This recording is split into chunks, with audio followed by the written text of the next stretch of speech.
السلام علیکم ورحمۃ اللہ وبرکاتہ۔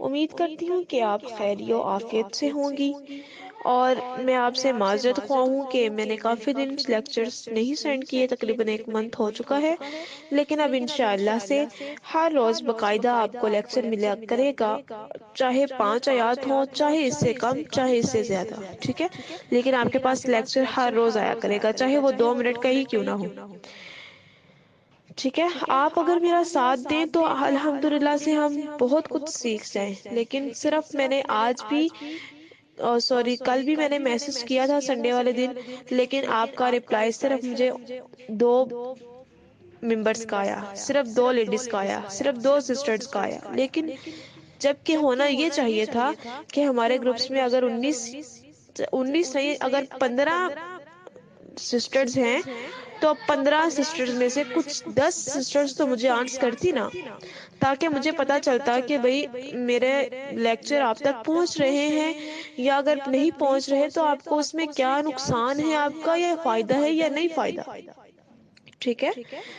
تو آج ہم پڑھیں گے انشاءاللہ سورہ نساء کی 70 آیات ہو گئی تھی، آج 70 سے 75 تک آیات پڑھیں گے انشاءاللہ۔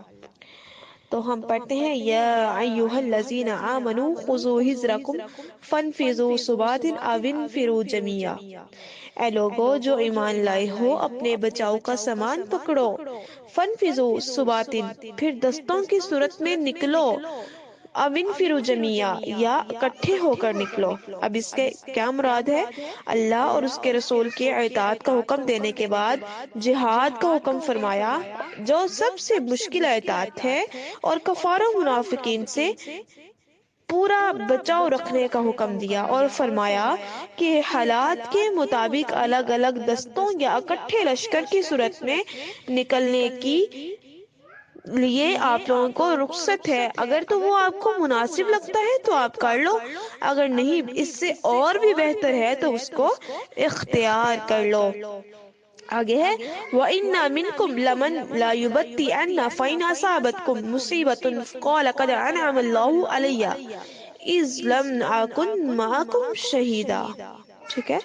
اور بے شک تم میں سے یقیناً کوئی ایسا بھی ہوگا جو ہر صورت دیر لگا دے، پھر اگر واقعی تمہیں کوئی مصیبت آ پہنچی تو کہے گا بے شک اللہ نے مجھ پر انعام فرمایا، جبکہ میں ان کے ساتھ موجود نہیں تھا۔ آگے ہے، وَلَئِنْ أَصَابَكُمْ فَضْلٌ مِّنَ اللَّهِ، اگر واقعی تمہیں اللہ کی طرف سے کوئی فضل حاصل ہوتا تو الذین یشرون الحیات الدنیا فضل ہوتا من اللہ، اللہ کی طرف سے، تو لَيَقُولَنَّ كَأَن لَّمْ تَكُن بَيْنَكُمْ، تو وہ ضرور کہے گا جیسے تمہارے درمیان اور اس کے درمیان کوئی دوستی نہ تھی، ٹھیک ہے، کوئی دوستی نہ تھی۔ یا لیتنی کنت معکم فافوز فوزا عظیما، اے کاش کہ میں ان کے ساتھ ہوتا تو بہت بڑی کامیابی حاصل کر لیتا۔ اب یہ مسلمانوں میں منافقوں کے کردار کا تذکرہ ہے، یعنی اگر جہاد میں مسلمانوں کو کچھ تکلیف پہنچتی ہے تو اپنے پیچھے رہنے پر بڑے خوش ہوتے ہیں، اور اگر فتح و خوشی نصیب ہو اور غنیمت کا مال ہاتھ لگے تو حسرت سے کہتے ہیں کہ میں اگر ہم بھی ان میں شامل ہوتے تو ہمارا بھی کام بن جاتا۔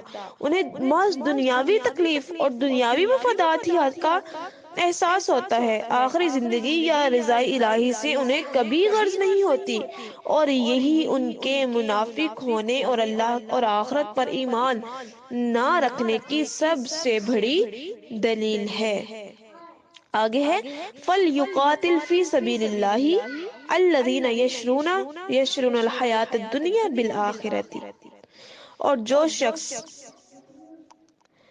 پس لازم ہے کہ اللہ کے راستے میں وہ لوگ لڑیں جو دنیا کی زندگی آخرت کے بدلے بیچتے ہیں، دنیا کی زندگی آخرت کے بدلے بیچتے ہیں۔ اب یہ کیا ہے؟ جہاد سے پچھلے رہنے والوں کی مذمت کے بعد اب مخلصین کو ترغیب دی جا رہی ہے کہ شرع یشری کے معنی میں بیچنا اور خریدنا آتا ہے۔ میں نے بولا نا یہاں پہ، کیا بولا میں نے آپ کو، کیا پڑھا ہے میں نے، کہ 'وَإِنَّ مِنْكُمْ لَمَنْ لَا يُبَطِّئَنَّ فَإِنْ أَصَابَتْكُمْ مُصِيبَةٌ قَالَ قَدْ أَنْعَمَ اللَّهُ عَلَيَّ إِذْ لَمْ أَكُنْ مَعَكُمْ شَهِيدًا، اور بے یشرونا یشرون الحیات الدنیا بالآخرتی، کہ وہ کیا کرتے ہیں، اللہ کے راستے میں لڑے پھر قتل کر دیا جائے۔ لازم ہے کہ اللہ کے راستے میں وہ لوگ لڑیں جو دنیا کی زندگی آخرت کے بدلے بیچتے ہیں۔